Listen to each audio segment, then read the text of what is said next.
ایک بار پھر موسیٰ علیہ السلام کو پکارا گیا اور اللہ تعالیٰ نے حکم دیا اپنے دائیں ہاتھ کو اپنی قمیض کے اندر داخل کر کے بغل کو چھو کر ہاتھ باہر نکال لیجیے، پھر دیکھیے کہ ہمارے حکم سے کیا ہوتا ہے۔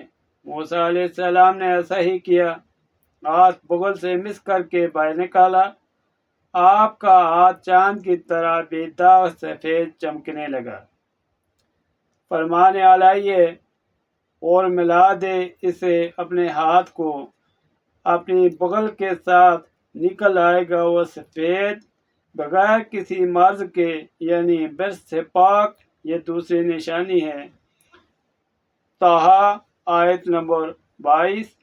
اللہ تعالیٰ نے حضرت موسیٰ علیہ السلام کو نبوت اور رسالت کے 2 بڑے نشان عطا فرمائے، اور یہ نشان ان کی نبوت و صداقت کی واضح دلیل تھی۔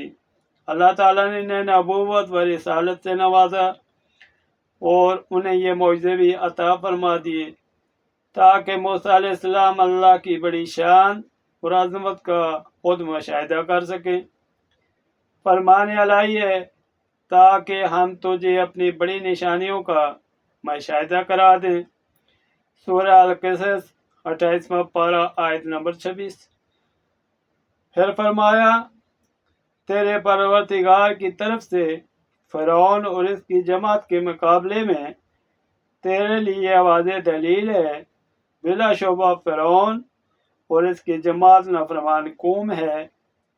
القصص 28واں پارہ آیت نمبر 32۔